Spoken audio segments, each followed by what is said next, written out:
आज अ, विधानसभा का मानसून सत्र का समापन हुआ है।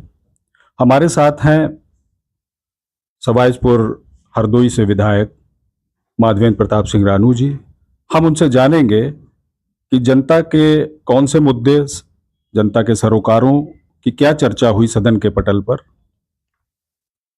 जी, जैसा कि आप देख रहे हैं, ये विधानसभा का मानसून सत्र था और बहुत ही कीमती वक्त ये होता है। सारे प्रदेश की समस्याएं हम लोग आके सदन में उठाते हैं, जनता के दुख दर्द को दूर करने के प्रयास किए जाते हैं। लेकिन इस प्रदेश का दुर्भाग्य है कि इतना अच्छा हमको विपक्ष दिया गया।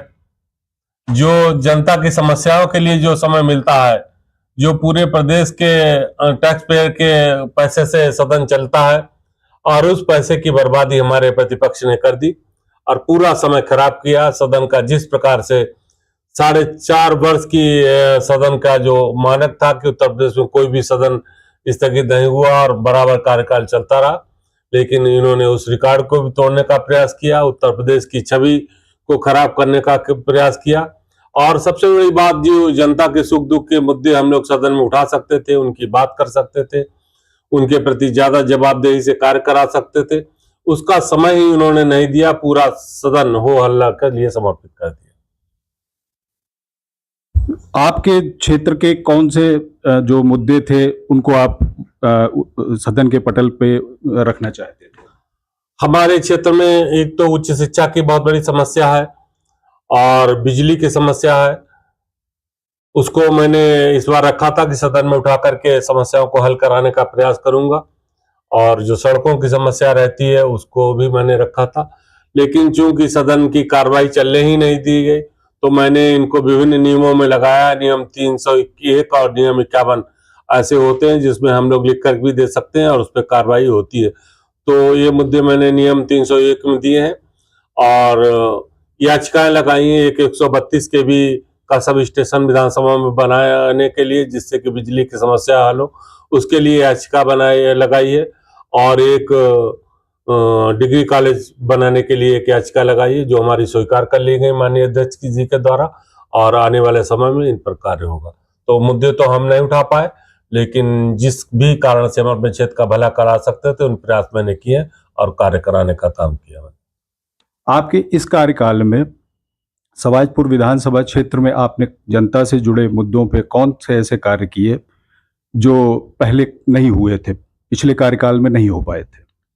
जी, इस कार्यकाल में बहुत सारे ऐसे मुद्दे हैं जो पिछले कार्यकाल में नहीं हुए। एक तो 2-3 नए अस्पताल बने हैं, इंटर कॉलेज 2 नए बने हैं, एक पीएम कंपोजिट विद्यालय करीब 25 करोड़ की लागत से हमको मिला है, एक सामुदायिक भवन जो प्रदेश का और जनपद का सबसे पहला सामुदायिक भवन है, वो हमको मिला है, एक किसान कल्याण केंद्र श्री मऊ के लिए मिला है, और एक सबसे बड़ा पुल हमारे चियासर में है 400 करोड़ की लगभग लागत से, वो स्वीकृत हो गया। उसका जियो भी इसी महीने अगस्त में जारी हो जाएगा। इस प्रकार ऐसे काफी बड़े बड़े कार्य इस कार्यकाल में हुए हैं। हमारी पाली नगर पंचायत थी, उसका विस्तार भी इस कार्यकाल में हमने कराया है। नई नगर पंचायतों को बनाने के प्रस्ताव शासन में है, और अगर ये आचार संहिता जनगणना की जो अगर हटेगी तो हमारे यहाँ नई पंचायतें भी बनेगी। इस प्रकार बहुत से हमने विकास के कार्य कराए हैं। कल समाजवादी पार्टी का लखनऊ में ब्राह्मण महासम्मेलन था। हिंदू वोटों में सेंध लगाने के लिए ब्राह्मणों को अपनी तरफ करने का एक प्रयास अखिलेश जी ने किया। उन्होंने बताया कि पीडीए का मतलब, उन्होंने नई व्याख्या दी, पीडीए का पी का मतलब पीड़ित पंडित भी होता है। आप इससे क्या, आपका इस विषय पे क्या कहना है? देखिए, समाजवादी पार्टी पूरी तरीके से दिग्भ्रमित है। भारतीय जनता पार्टी के पक्ष में प्रचंड लहर चल रही है। अभी जिन राज्यों में चुनाव हुआ है वहां पर हमारी सरकारें बनी हैं। वही हाल उत्तर प्रदेश का। उत्तर प्रदेश में प्रचंड बहुमत की भारतीय जनता पार्टी की सरकार आएगी, इसकी समझ सरकार समाजवादी पार्टी के नेताओं को है, उनके अध्यक्ष जी को भी है, और इसीलिए वो परेशान है कि क्या कौन सा मुद्दा उठाएं, कौन सी चाल चले, और सारी चालें उनकी उल्टी चली जाती हैं। जैसे कहे नहीं कहा जाता, विनाश काले विपरीत बुद्धि। तो अब वो ऐसे काम कर रहे हैं जिससे उनका वोट बैंक ही उनसे खुद नाराज हो रहा।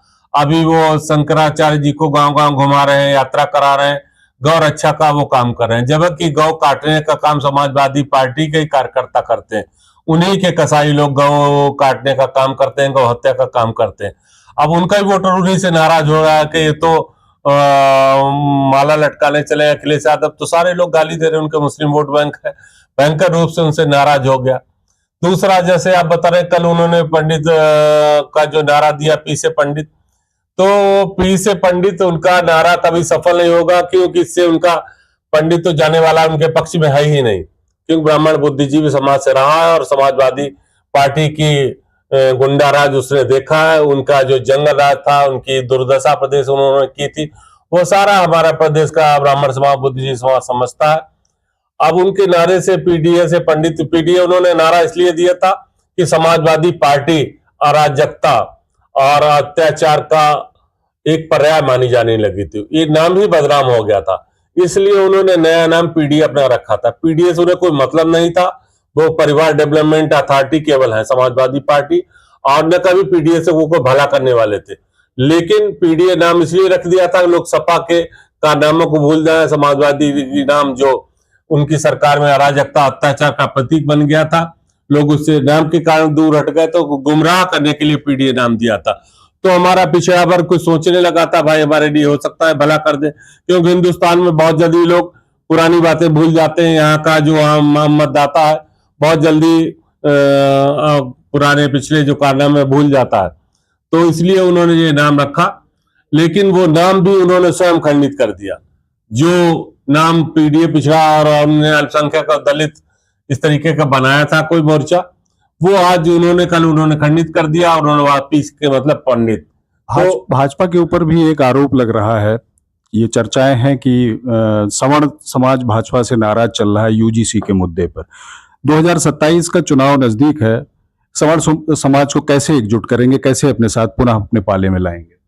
जी, भारतीय जनता पार्टी कभी किसी समाज की बात नहीं करती, कभी जाति पात की बात नहीं करती। हम लोग सबका साथ और सबके विकास के आधार पर काम करते हैं। हमारे साथ सभी समाज, सभी वर्ग आज हमारे साथ खड़े हुए हैं, और सवर्ण समाज तो देश का प्रबुद्ध वर्ग है। वो स्वयं जानता है कि किस तरीके से हमारे प्रधानमंत्री जी ने देश को आगे बढ़ाया। उत्तर प्रदेश में मुख्यमंत्री जी ने किस प्रकार उत्तम प्रदेश यूपी को बनाया, जो गुंडा राज थी, जो अराजकता थी, वो खत्म हुई। इससे कोई सरकारों का, भाजपा का भला नहीं हुआ, इससे देश के आम आदमी का भला हुआ, देश के गरीबों का भला हुआ, देश के सवर्णों का भला हुआ, पिछड़ों का भला हुआ, दलितों का भला हुआ, अल्पसंख्यकों का भला हुआ। सभी लोग जो प्रदेश के रहते हैं, और हमारे मुख्यमंत्री जी जब बात करते हैं तो प्रदेश के 25 करोड़ लोगों की बात करते हैं, वो कोई समाज की बात नहीं करते। हमारे प्रधानमंत्री जी जब बात करते हैं तो देश के 140 करोड़ लोगों की बात करते हैं, वो किसी एक समाज या किसी वर्ग की बात नहीं करते। और उसी के आधार पर वो भारत को स्वर्णमयी भारत बनाना चाहते हैं, वो पुनः विश्व गुरु बनाना चाहते हैं, वो एक ऐसा भारत बनाना चाहते हैं जहां कोई गरीब ना हो, जहां कोई शोषित ना हो, कोई पीड़ित ना हो। इस प्रकार का नया भारत प्रधानमंत्री जी बनाना चाहते हैं, और हमारे सारे समाजों को इस बात की जानकारी है कि भारतीय जनता पार्टी के जो नेतृत्व है वो देश को और प्रदेश को आगे बढ़ाएगा, इसलिए हमारे साथ वो लोग हैं। ये थे सबाजपुर के विधायक माननीय रानू जी। अब देखना ये होगा कि समाजवादी पार्टी का जो ब्राह्मण कार्ड है उससे भाजपा कैसे निपटती है।